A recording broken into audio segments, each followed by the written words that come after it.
Derechos y Acción, un podcast de la Defensoría del Pueblo de la Nación. Producido y realizado íntegramente por el área de comunicación para compartir diferentes temas de interés general y del accionar de la institución. Conducen Estefanía González Isola y Fernando Almirón.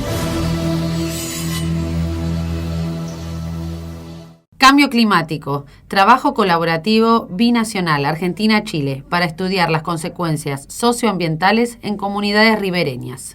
Docentes y estudiantes de las carreras de Geografía de la Universidad Nacional de La Pampa y de la Facultad de Ciencias Básicas de la Universidad Católica del Maule, de Chile, participaron de una experiencia interdisciplinaria. Para contarnos sobre la experiencia, estamos en comunicación con el doctor Jorge Lapena. Lapena es profesor, licenciado y doctor en Geografía, profesor en Historia, especialista en Metodología de la Investigación Científica, especialista en Análisis del Mundo Contemporáneo, magíster en Ambiente y Desarrollo Sustentable. Es docente en las carreras de Geografía y de Turismo en la Universidad Nacional del Centro de la Provincia de Buenos Aires y en la Universidad Nacional de La Pampa. Hola Jorge, ¿cómo estás? ¿Qué tal? Espero que estén bien, ustedes, la audiencia. Un gusto recibir la comunicación y la invitación para poder referir a un tema que está en boga y que, bueno, por ahí un poco ha sido poco difundido y, bueno, espero que... El cambio climático, ¿no? Todo el mundo habla de cambio climático. También es bueno escuchar la palabra de gente que lo está estudiando y que lo sabe, ¿no? Porque pareciera como que en un momento era algo solamente de científicos, de gente estudiosa. Exacto. Pero hoy en día ya es como que el cambio climático nos aplica para todo, nos ha atravesado en todas las áreas. Casualmente hace un par de días estuvimos hablando con el doctor Romero, que es especialista en veterinario y en animalitos, y hasta los animales el cambio climático ha influido. Imagínate los animales domésticos de compañía, ¿no? Así que es un tema como para charlarlo mucho. Contamos, Jorge, bueno, para empezar, ¿cómo fue el proyecto de trabajo conjunto con la Universidad Católica del Maule de Chile? Sí, nosotros veníamos trabajando en una escala más regional de provincias contiguas que comparten lo que es la cuenca del Colorado, que ustedes saben muy bien que a lo largo de las últimas décadas se fue un poco acotando sus márgenes, transitó por un periodo de sequía de 4 o 5 años, donde hubo una bajante bastante interesante, y de repente trabajando en ese proyecto en el cual dirijo, en un equipo interdisciplinario, nos encontramos con que en junio, ¿no es cierto?, que es atípico porque en junio obviamente hay poco caudal, no solamente aumentó mucho, sino que hubo inundaciones, desbordes, y nos encontramos con que esa época, en una región árida, puntualmente el sur de La Pampa, norte de Río Negro, en lo que es la Argentina árida, realmente no hay tanta agua porque al nevar queda obviamente en la cordillera, donde tiene su principal aporte al caudal. Nos encontramos que aunque había aumentado muchísimo, pero no solamente en junio, sino que también se dieron varios episodios, 3 episodios más hasta llegar a agosto, en lo cual empezamos a ver que de los dos lados de la cordillera había algo fuera de lo común, un poco anticipado por algunos colegas, que en vez de estar nevando, llovía en invierno, ¿no es cierto? Llover en la cordillera, ¿no es cierto?, o en el pie de la cordillera, es algo inusual. No digo que sea la única vez que ha pasado, pero cada vez es más frecuente, lo que implica que hay poca evaporación, poca infiltración, poco consumo del agua, y que de repente en 2 o 3 días se reciban 300 milímetros o más. Bueno, generó todo un caos, ¿cierto?, en la cuenca media, en el tramo medio, en una región inesperada, y empezamos a ver que del otro lado de la cordillera había pasado lo mismo, pero con otras aristas, porque no se trata justamente de una planicie más llana o penillanura, sino que es una pendiente mucho más abrupta, moderada, que bueno, que trajo implicancias como puede ser la remoción en masa, inundaciones, destrozos de instalaciones. Esto de hablar de localidades o comunidades ribereñas implica justamente que son los primeros que sufren esto, ¿sí? Es decir, comenzamos estudiando algo y de repente nos fuimos dando cuenta que era algo mucho más grande, y por eso el contacto con nuestros pares del otro lado de la cordillera a la misma latitud, ¿no es cierto? Perfecto. Y bueno, ¿y qué es lo que investigaron y en qué lugares lo realizaron? Sí, primeramente nosotros estábamos trabajando en la Villa Turística Casa de Piedra, en La Pampa, que es la localidad más joven del país, ya hace 2 años y medio, y empezamos a estudiar justamente las consecuencias de la sequía, y de repente comenzamos a estudiar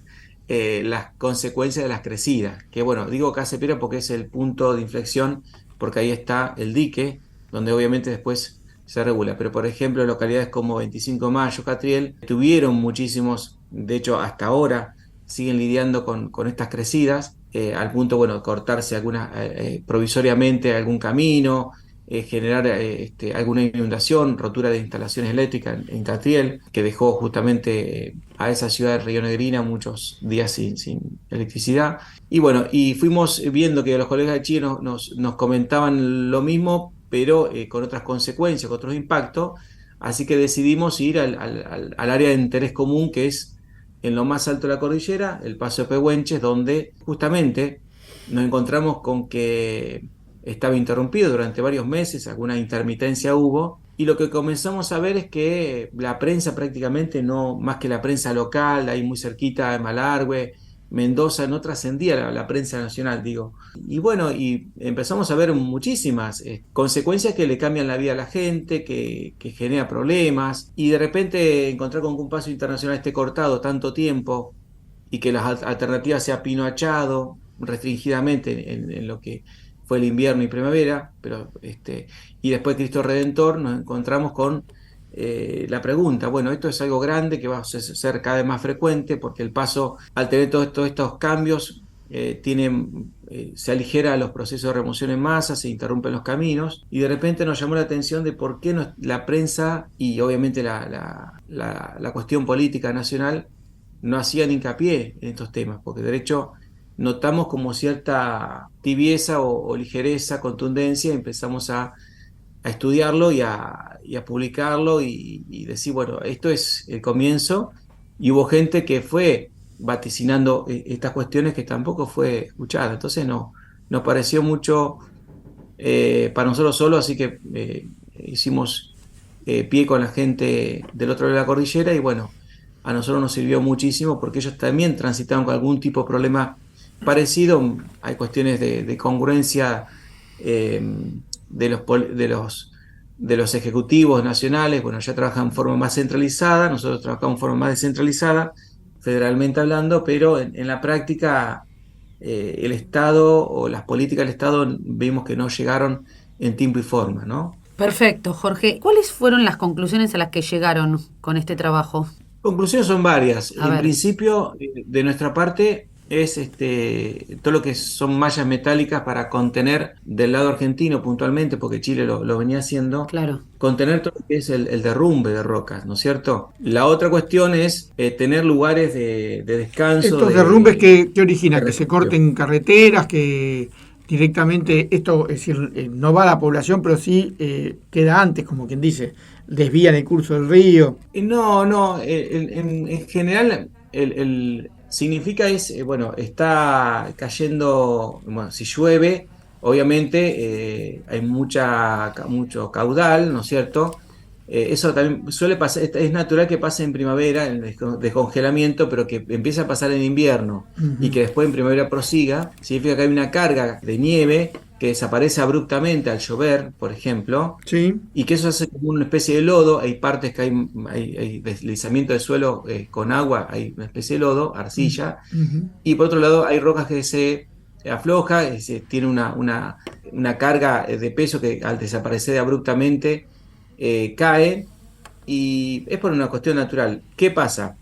En 2016 se terminó de hacer el asfalto, que se ensanchó los caminos en ese punto, y entonces obviamente que la pendiente quedó mucho más abrupta, los taludes están expuestos justamente a ese proceso. Con el cambio climático, obviamente que esto es mayor. Nosotros atribuimos que hay obras que se pueden hacer para contener, ¿no es cierto?, la caída de estas rocas, y en segundo lugar, descanso o lugares de protección y también de alerta temprana, porque en todo el paso que ustedes van prácticamente, salen de la ruta 40 camino al paso de Pehuenche, que es un paso que entre las dos aduanas tienen 1 hora de viaje, no hay una sola comunicación, no solamente de teléfono, que eso sería una cuestión de inversión, sino tampoco algunos sistemas de alerta provisorios, que a veces uno dice, bueno, en los descansos hay algún teléfono o algo, no hay nada. Y hay gente que ha tenido accidentes. Claro, y no hay forma de Tiene, ubicarlo o de comunicarse. no hay forma de comunicarse, con el agravante que en algunos suelos hay deslizamiento por todo esto que comenté, más el sobrepastoreo de lo que es ganado caprino también, que ahí está muy suelto, anda por la ruta y bueno, Sí, no sí. andan 10 20 andan de a 100. Sí, sí, sí. Entonces, también eso agrava. Cuando consultamos con la gente, y bueno, obviamente la gente que corresponde a migración y gendarmería se aboca estrictamente a su función, que es la única gente que está presente. Pero bueno, vimos eso, en el estado un retardo y un estado participando en todo lo que es el después, ¿no es cierto? Trabajar a partir del desastre. Sí, sí, y Y hay lo que que nosotros tratar siempre de decimos que hay prevenir. escenarios de riesgo. Claro. Hay- Escenarios Bueno, de y riesgo. Nosotros claro, claro, claro. trabajamos lo que es la gestión del riesgo cuando hay un escenario que no se trabaja, y después lo que es alerta temprana y después lo que es emergencia. Son 3 etapas, Ujú. temporalmente hablando. Sí, sí. Quienes somos geógrafos, trabajamos más que nada las 2 primeras, ¿no es cierto? La gestión del riesgo y la alerta temprana, y después la otra cuestión aparecerá defensa civil, todo lo Claro. que es el aparato Ingenieros. de Ingenieros. Estado. Claro. Es así. Sí, sí, sí. Como que muchas veces entendemos que después la ruta se repara, todo, pero hay cuestiones que se pueden evitar. Bueno, no hace falta tampoco estar en la cordillera para ver que a veces hay algunas ausencias. Pero en este punto lo que nosotros advertimos que hay no solamente de nuestra parte, que hicimos algo muy innovador en cuanto al tiempo. Nosotros trabajamos mucho en el verano y reportamos los antecedentes de la primavera, sino que hay trabajos que venían más o menos vaticinando del lado de Chile, especialmente nuestra colega Cristian Enríquez, por ejemplo, ya en 2016, porque se está precipitando un aumento térmico de 2016 a esta parte, que nos están diciendo que, bueno, que no solamente va a llover, sino que también va a haber descongelamientos más tempranos y abruptos. Claro.